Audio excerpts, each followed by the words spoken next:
Jawallah. Family and friends, Assalamu alaikum wa rahmatullahi wa barakatuh. Firstly, I'd like to take this opportunity to congratulate the new board. May Allah Ta'ala, may Allah the Greatest increase you with zeal and strong faith so you can continue propagating Islam. So since we've all witnessed the AGM, I thought it only makes sense to talk about, for me to continue tradition, which is to talk about the instructions and guidelines of the Ahmadiyya Jamaat. And my inspiration came from the book Instructions and Guidance of the Ahmadiyya Jamaat by Maulana Muhammad Ali. Has anyone read the book? Yeah. It's only 27 pages, it's quite small, but I think it's worth. And interestingly, on the first page, he says that for every Ahmadi to read from start to finish and to note whatever applies to him and to put into practice. So inshallah, I encourage you all to read the book. It's quite small. I read it twice this week, and I think it's a lot of wisdom there. So I just wanted to share a story with you. I remember once I was having a discussion with my younger brother on the dinner table, and he said, why is the Jamaat called the Ahmadiyya Anjuman Isar Islam? And wouldn't it be easier if we just called ourselves Muslims? I think it's a fair question, and I think we all appreciate the question. So my response to him was that imagine a society was corrupted, and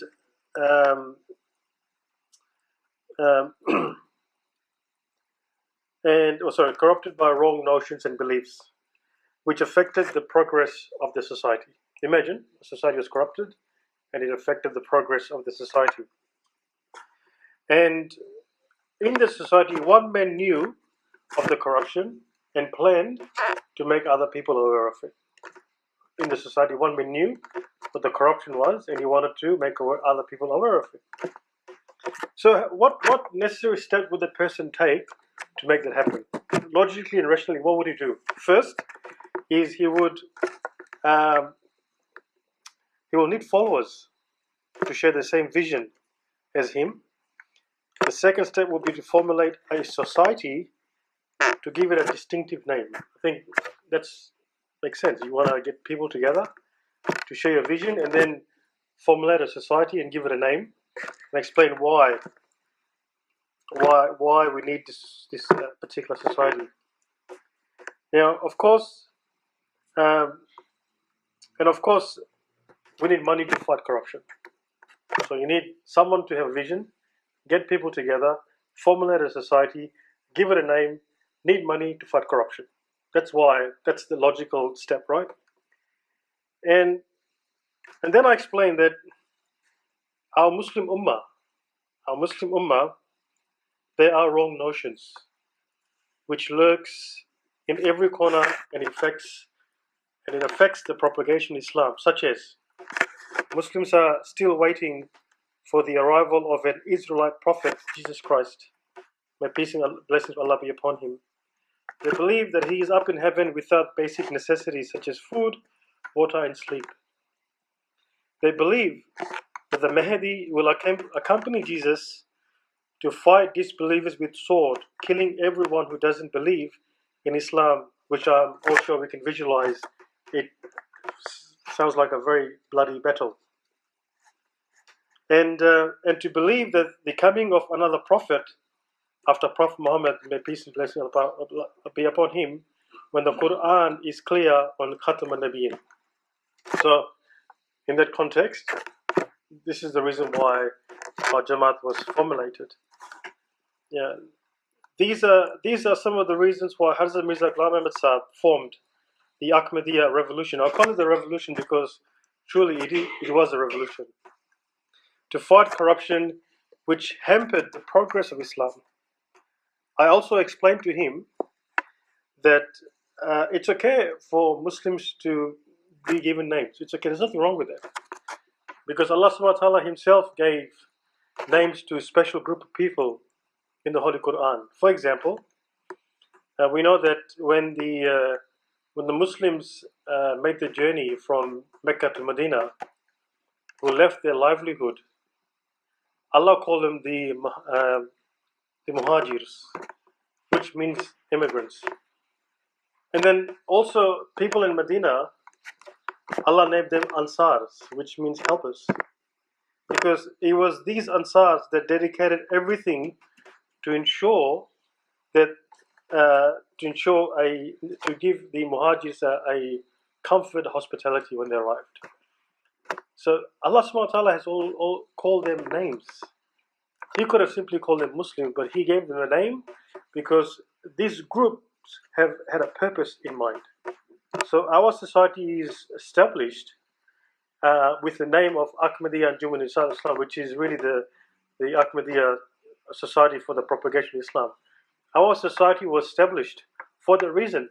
In our annual report, we had more pages on interfaith dialogue than any other pages. I don't know if you noticed that. We had more pages on interfaith dialogue or interfaith discussions than any other pages. So we are showing, or we are demonstrating that our society truly is there to propagate Islam. So before I talk about the distinctive features of our Jamaat, I think it's important to mention what kind of benchmark did Maulana Muhammad Ali had vision for us. What did he, as a founder of a Jamaat, what did he envision for us as Jamaat members? So the core objective of our Jamaat is propagation of Islam. So how do we actually achieve this? How do we achieve this as an organization? We achieve this by responding to one will and one voice. I think that's something we need to think about. What is the one will and one voice?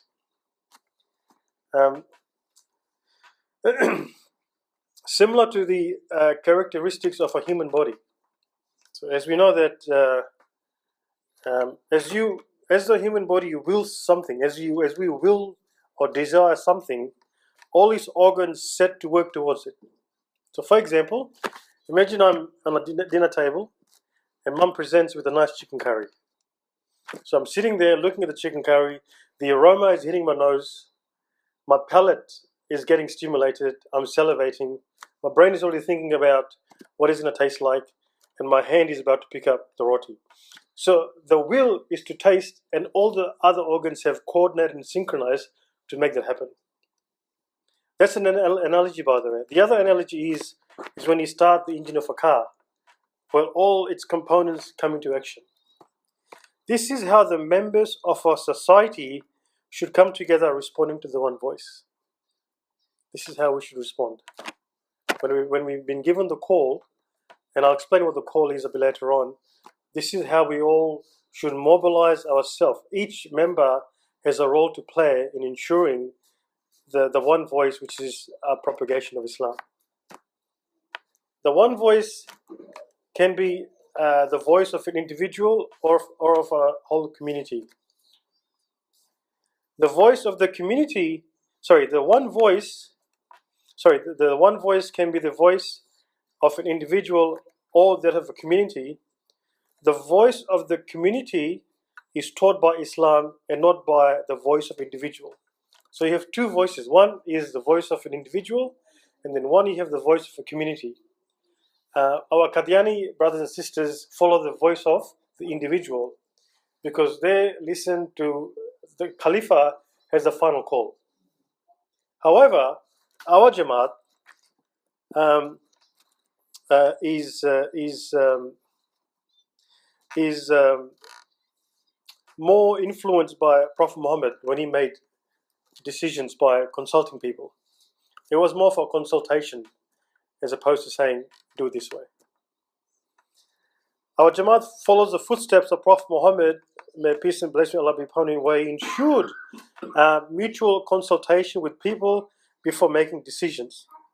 The reason for consultation is that every member of the Jamaat can be given the opportunity to express their opinion. We've experienced it today.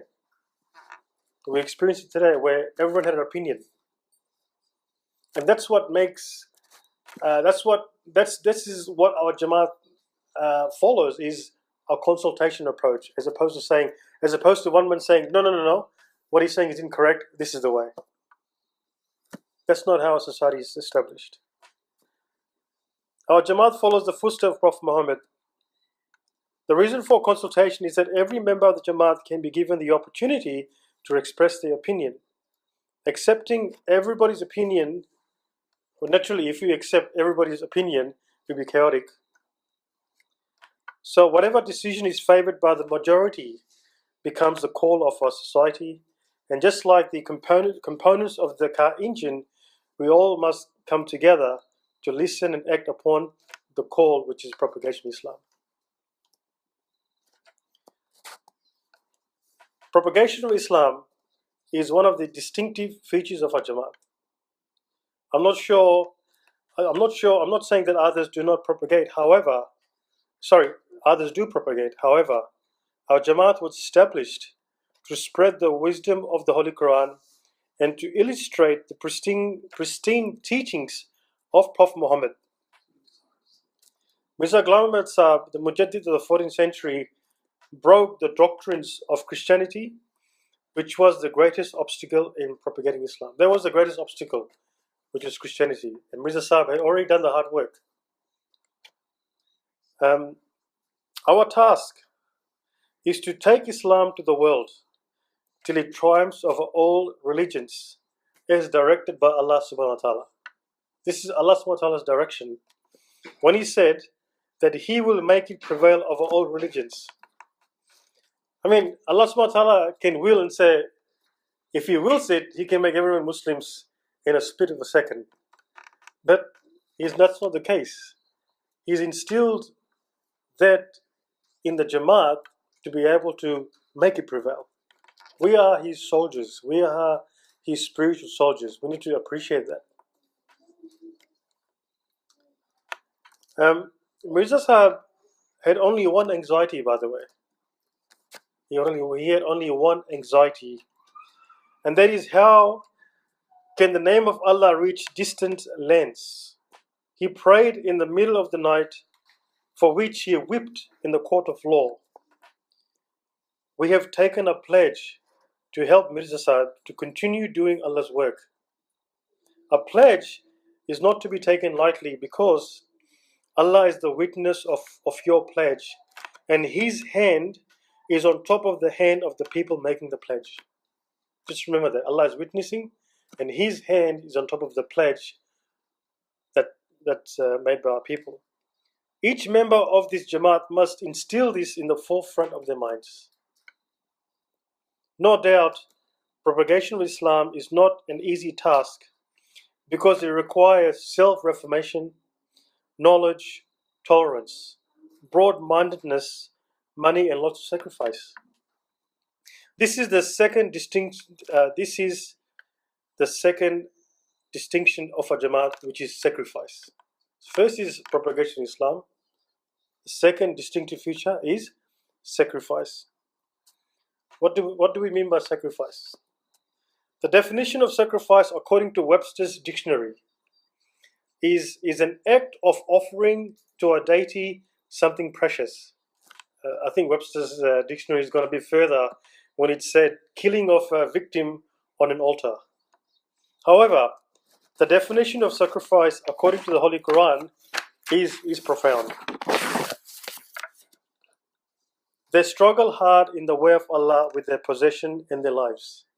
This is the Holy Quran ayat. The muhajirs, migrants who left Mecca, they struggled hard. Imagine you're leaving your livelihood behind, leaving Australia to go somewhere else. That's a struggle.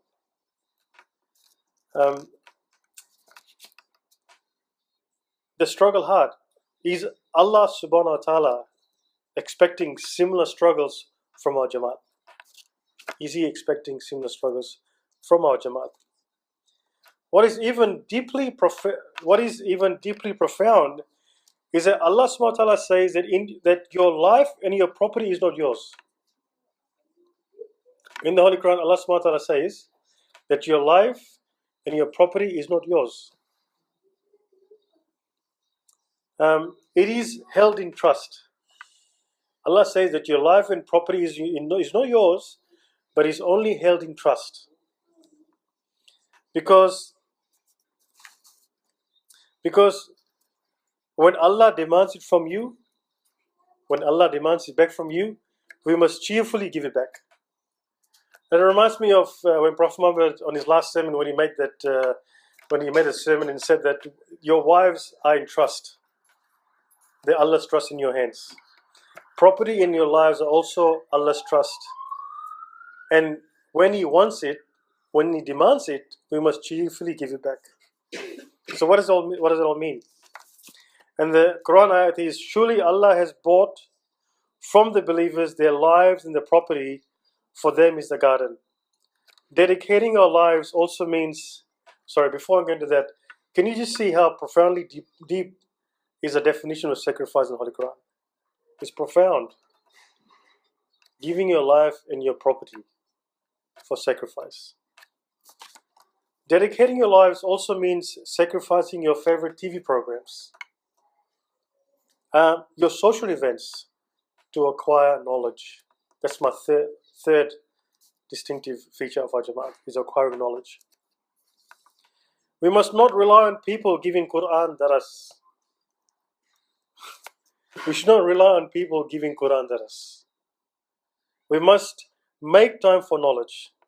This is the third distinction of our Jamaat. I always encourage women of our Jamaat to stand up.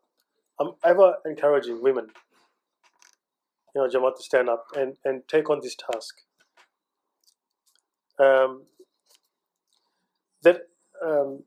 That each and every one of us, whether great or small, must make the fullest efforts to acquire knowledge of Islam and other religions. Not just Islam, also other religions. If someone says that religion of Islam is the truthful religion without even investigating other religion, is lying. You must take the time to explore other religions before you make an informed decision whether Islam is a truth religion or not. Otherwise, you would never know. Otherwise, you'll be narrow-minded. Otherwise, you'll be following the blind. Every person, by the way, it's not a difficult task. Acquiring knowledge is not a difficult task. Every person, despite being busy, earning a livelihood, can find time to devote to increasing his knowledge. I'm sure we all heard of Ahmadiyya Sahib, who was a famous debater against Christians. How many of you knew that he never got a formal education? Did anyone know that? If he got a formal education? He never had a formal education. He never went to school like you and I did. But mashallah, look what he could achieve just by reading.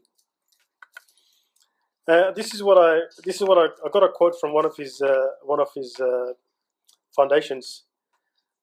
He was self-taught through experience and a penchant for reading, debating, discussion, and a profound sense of commitment to a mission and goal. That's who Ahmadiyya was. Now remember, Allah in the Holy Quran chapter 2, I can't remember the verse now, Allah says He does not impose on any soul a duty beyond its scope. He does not impose on any soul a duty beyond its scope. So what that means is, if reading was outside the scope, He would have mentioned it. He would have said that do zakat, do salat, all that, but don't read, because that is beyond your scope. He said that reading is within your scope. And that famous dua we do is, Rabbi zidni ilman. Ya knowledge, Ya Allah, increase me knowledge. If reading was outside the scope, He would have mentioned it. We must give highest priority to reading and understanding the Holy Quran, then Hadith, the life of the Prophet Muhammad. We must also learn about other faiths such as Arya Samajist and Christianity. I mean, if you get time, learn about who Arya Samajist movement is all about, and Christianity. I think they're the two main faiths that really became an obstacle for Mirza Sahib. Every quarter we publish Bashar magazines. Amin Chacha publishes every quarter. It's only a few pages. I mean, if I have to encourage anyone, start with that. It's only a few pages. It's not a laborious task. And there are some scholarly work in there which you can pick up just by reading the Bashar. If you're not reading the Bashar, I encourage you to start with that, please. Because remember, knowledge is a distinctive feature of Jamaat. It's a distinctive feature. It doesn't mean that you come to the Quran, tell us, and listen to someone and that's it. Individually, we need to make sure that that distinctive feature is within us. So you have to go and learn and read and understand and ask. That's what makes this Jamaat different from everybody else. The fourth distinctive feature of a Jamaat is observance of the teachings of Islam. In essence, what that means is that no group or individual can be successful in taking the truth to others unless they act upon those true teachings themselves. What's the point encouraging people, others, to the truth when you're not true to yourself? There is no point making dua for the unity of the Jamaat when the same people do not make any effort to come to the Quran Taras. It is a false notion to think that irrespective of my actions, I'm entitled to convey to others what I believe is true in my mind. It is a false notion to think that irrespective to my actions, whatever I feel in my heart, I should say to people. Because your actions also complement each other. I think it is important to note that if a man's belief is too weak to influence his own actions, then how can his words influence others? If you're too weak to influence your own actions, then how can you influence others?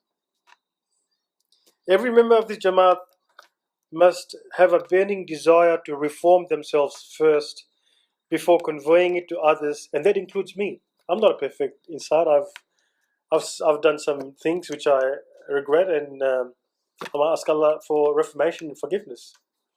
I know we're not perfect, but we should. Reformation has to be internal first. It has to be internal. Tolerance is not just with our Jamaat members, but also with the Sunnatul Jamaat and Shia Jamaat. We should also show tolerance to our Jamaat and not look for the opportunity to debate. We shouldn't purposely look for the opportunity to debate, because that's how we lose people. So we must, as our Jamaat members, we must show tolerance and respect to Sunnatul, Shia Jamaat, and obviously other Jamaat members as well.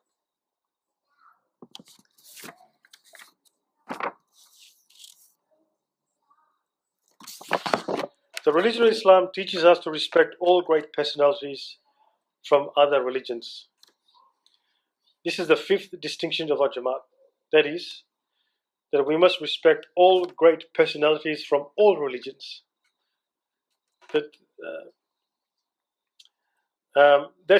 This includes respect for prophets, including prophets, Israelite prophets, and all the prophets mentioned in the Holy Quran, including them, and also not forgetting Buddha.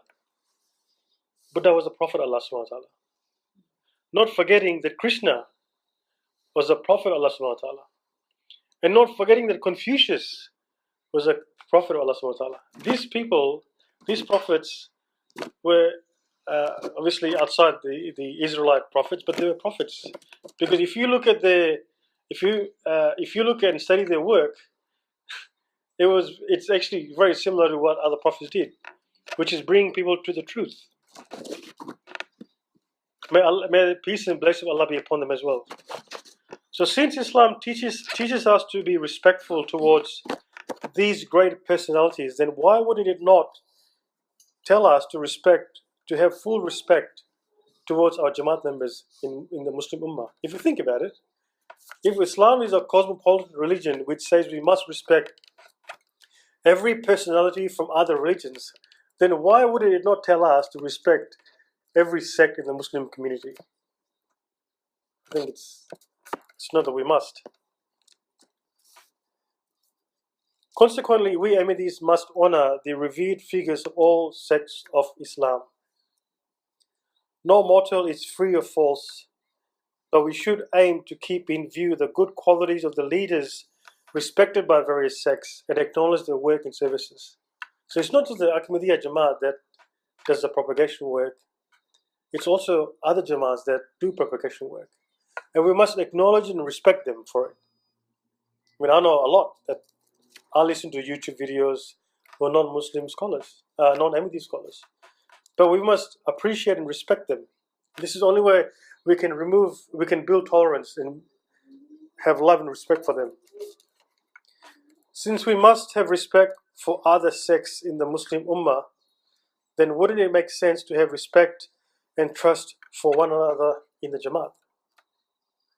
First, there was respect and trust of all the great prophets of the world.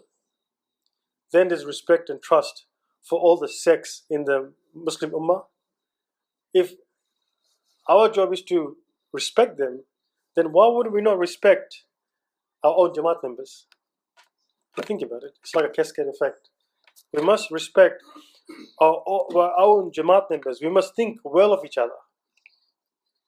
When those who are working mistrust on another, the work suffers badly.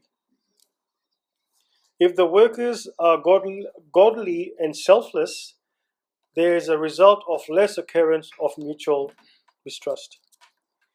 If we find a Jamaat member not acting in the appropriate manner, then what we must not do is create a doubt or suspicion which keeps on building in our hearts till it reaches a dangerous point.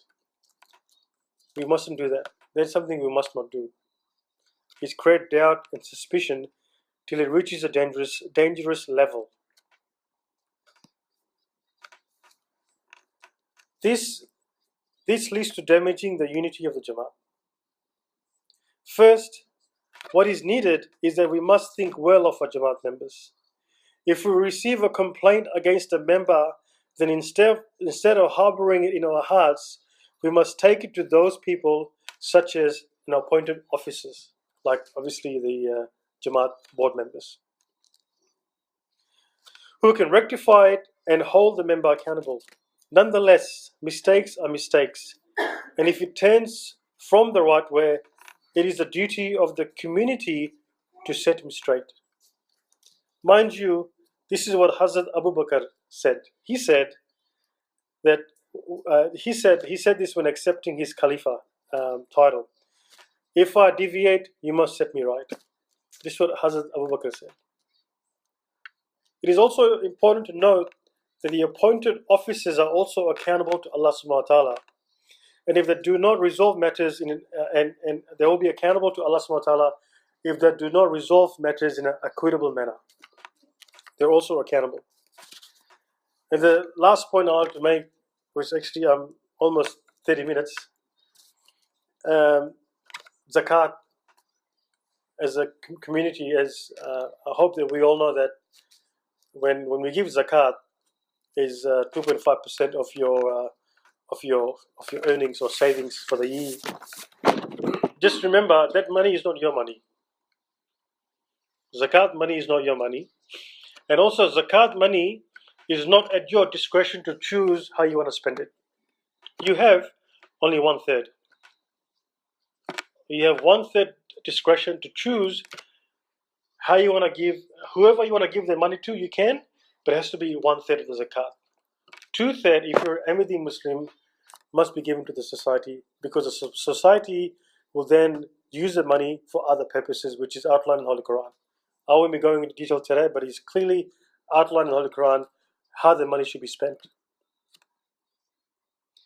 And lastly, monthly contributions. I think we all, alhamdulillah, are contributing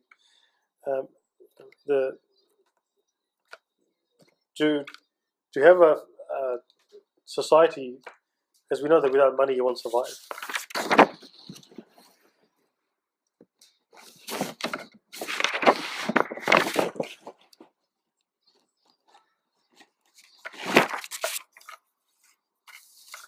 So, inshallah, I hope you found my short presentation informative. I hope that was powerful for you to start even thinking and pondering about what it means to be an Ahmadi Muslim. Think about the words such as propagation of Islam. Think about the words such as sacrifice. Think about that your life and property is not yours. It's Allah subhanahu wa ta'ala is put on trust, because when He demands it, we must cheerfully give it back. And that means, by the way, that doesn't mean that when Allah says life, that doesn't mean that you become a monk and you basically stop working and just serve Allah subhanahu wa ta'ala.